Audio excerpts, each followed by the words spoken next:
Flashback Elbaf ni start pada chapter 1152 tau. Sekarang dah masuk chapter 1168. Bermaksud flashback ni dah sebanyak total 16 chapter. Secara tak langsung, ini adalah chapter flashback yang paling lama dalam sejarah One Piece, manga One Piece, sejak ia diterbitkan pada tahun 1997. Sebab sebelum ni chapter paling lama adalah Flashback Wano.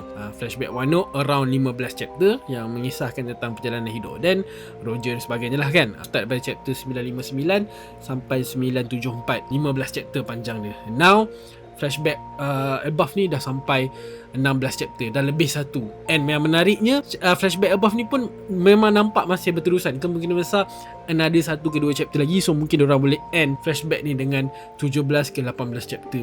And aku rasa ini akan jadi flashback yang paling lama dalam sejarah One Piece, yang mungkin lepas ni dah tak ada siapa dapat tolong.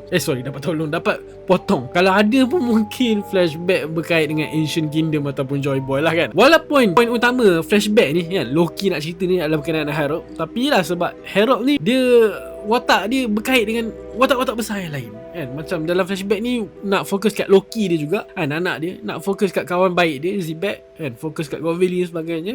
And now sekarang dah mula selit Shanks. Sebabkan hidup Herald ni bagi aku sangat-sangat menarik.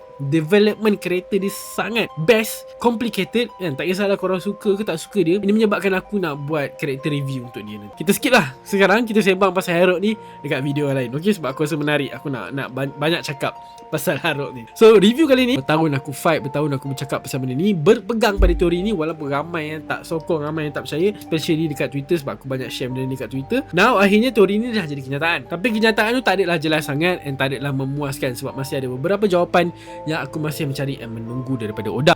Contohnya nama kuasa ni. Yalah, sebab nama kuasa ni yang tak tahu ni, okay, which is dia adalah kuasa nombor 3. Kalau korang ingat, aku banyak kali sembang One Piece ni sekarang ni hanya ada 2 jenis kuasa. Kuasa haki secara natural dan kuasa buatan, which is Devil Fruit. Ini pun masih teori lah, kuasa buatan. Kita tak tahu lagi macam mana terhasilnya Devil Fruit.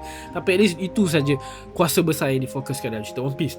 Tapi ada kuasa nombor 3 sebenarnya, which is kat sini aku punya teori adalah kuasa demonic, which is sumber dia for now adalah Imu. Dia sebagai sumber utama kepada kuasa nombor 3 ni. Kuasa yang dia berikan kepada orang lain tu ada level dia, ada tier dia. Yang inilah yang selama ni aku duk fikir and tunggu-tunggu akhirnya Oda dah explain. So benda ni sangat-sangat menarik untuk aku. Daripada 3 tier yang ada ni, kita fokus kat tier yang paling bawah dulu.